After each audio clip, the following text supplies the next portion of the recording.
Hi everyone, hope everyone's doing really good.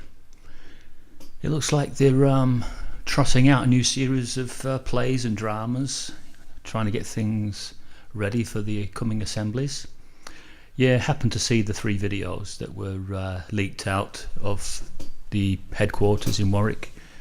But how are they getting out? I mean, what have we got in there? You know, like a double agent, spy or something like that? Someone who by day is a good Jehovah's Witness model example, and then when he gets the chance he's up to skullduggery. Well, it's to our benefit really, isn't it? Whatever he's able to get out and shed light on is certainly running to our favour.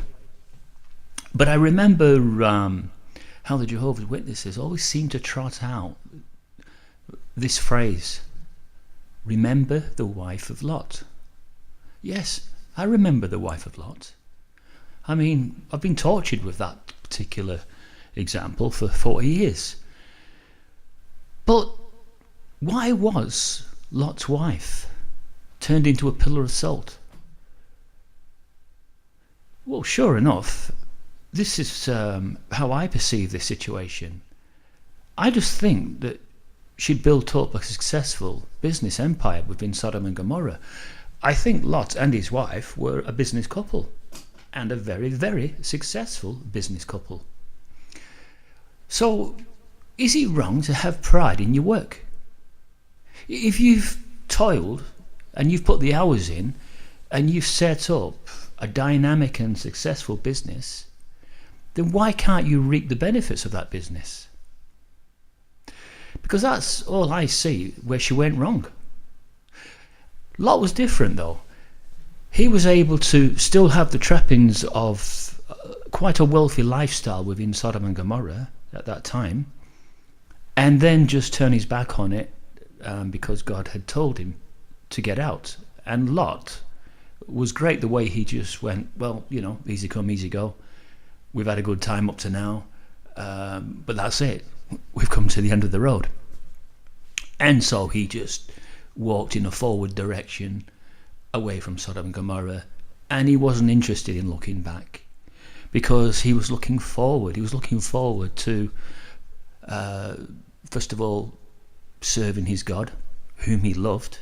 Quite evidently did Lot love his God, because he was just able to just do everything, blind obedience. And this blind obedience is what they're trotting out at the moment with the Jehovah's Witnesses that are in attendance.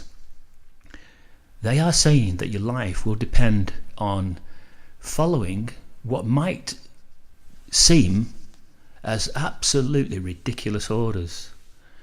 Perhaps they'll be filtering back and down through the governing body, and there might be something in the watchtower or the awake, or there might be a special announcement on the platform one day for those that are in attendance, and they might be asked to do something that at first might seem completely foolhardy. But what they're trying to get across to the witnesses is, wouldn't the nation of Israel, when they were faced with the Red Sea, wouldn't they have seen that as, well, what have we done here?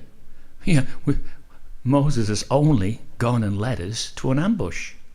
So from a human standpoint, sometimes it would seem as if there is no way out, but God will provide a way out, and that is what the governing body and those Jehovah's Witnesses are being told at the moment, that they must have this blind obedience to the governing body, and subsequently by obeying the governing body they are following Jehovah's orders, because as a Jehovah's Witness knows, the governing body is supposed to be the directives on the earth. Okay, so let's go back to Lot then and his wife. So Lot's wife, she would not have been a really, really bad person. Not a bad person in the regard that she wouldn't have got involved with the party scene and some of the debauchery that was taking place within Sodom and Gomorrah.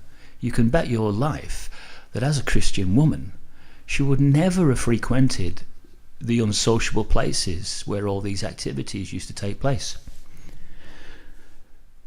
But that still wasn't enough to save her, even though she was Lot's wife, a Christian wife as such. Simply, there's an example here, and the example that God had set before all of humankind was that if you don't put me first, there will be consequences. That's the example I see here. Because she was a successful person, she probably had servants, and people probably owed her money, and they probably paid her on a regular basis. The people that owed her money and came in, these people were part of the machine that was Sodom and Gomorrah. But she wasn't. She just had a love for the business empire that she'd built up. And I don't think there's anything wrong with having pride in your work. When I've done something successful, I stand back sometimes and I think, I've done something really good here. And it's a human trait to sometimes pat yourself on the back, your own back, because nobody else seems to do when you're successful. So you have to pat yourself on the back when you've achieved something that was difficult to achieve because of hard work and because you might have an entrepreneur spirit and personality, and that was the driving success.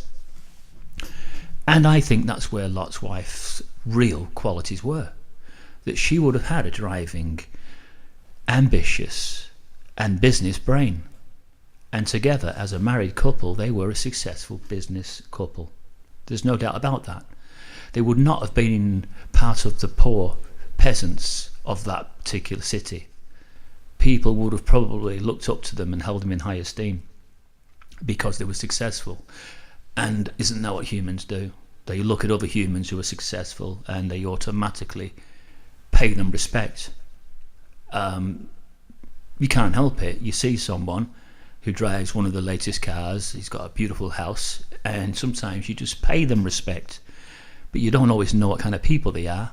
You just automatically think because they're successful they must be good people. So at the point where Jehovah God said to Lot that he must leave, and they went through the shenanigan of saying, if we find someone, will you spare the city? All that was taking place, and Lot's wife would have heard, maybe been privy to, this early conversation and what was going on, and she might have been trying to tie up loose ends with the business. Isn't that what you do? Don't you try and tie up loose ends with a business if you're going away for a long time? You don't want to leave things up in the air. So I think that she would have done that. And in the process of tying up these loose ends, she would have had to have, on a regular basis, meet with people that owed her money. So she would have had to have then got the money that they owed her, knowing that she might have to leave very shortly with Lot. So yes, in a lot of ways, she did have a lot of love for her business and a lot of pride, and she also probably had a lot of love for the money that business was able to provide. And again, I say that was the only reason why she was turned into a pillar of salt. That if she had turned her back completely and the way Lot did and said, well, you know what, it was great up to now, but it's come to an end. And all good things eventually come to an end. So I'm quite happy now just to leave everything behind. But she just couldn't. She just couldn't. Although she left with him, she got to a point where she was yearning for that previous lifestyle. And this is where the Jehovah's Witnesses keep trotting out this example, where they keep saying, remember the wife of Lot. Because they obviously don't want people to form attachments to this system and engage in a successful business. But I've known a lot of circuit overseers, a lot of elders in my time who were extremely business orientated people. Oh yes, they might have taken the watchtower and everything else, but their number one priority was to make money, and they used to make money at the expense of a lot of the brothers. So I do see a lot of hypocrisy in the way that the Jehovah's Witnesses try to guilt trip everybody about remembering the wife of Lot. Well, when I remember her from now on, I am not going to see Lot's wife as an evil woman. I'm never going to see her as an evil person. I'm going to see her as a businesswoman, a very, very proud businesswoman who was very successful in what she did. Unfortunately, she just couldn't kiss goodbye to all that wealth. And thus, Jehovah would have thought, okay then, so you love your former lifestyle more than you love me. Okay then, that's what I'll do then.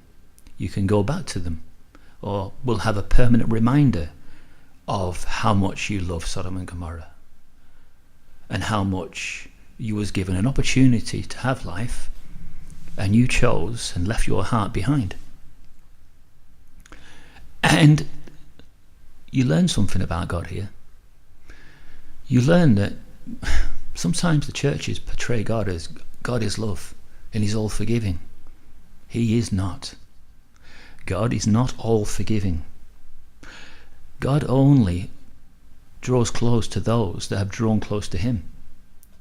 If you don't have God in your heart, God is not going to come to you. You have to make that first step to seeking salvation. Some people, they call it supplication.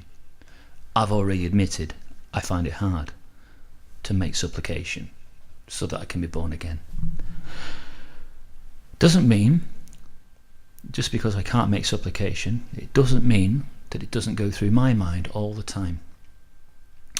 You can't belong to a religion like that and be indoctrinated for it to mean nothing in the end.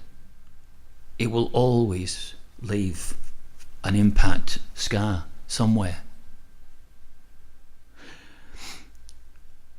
But as the assemblies are now approaching, they will use every opportunity, and I mean every opportunity, to guilt trip those in attendance, to not researching them and not leaving them.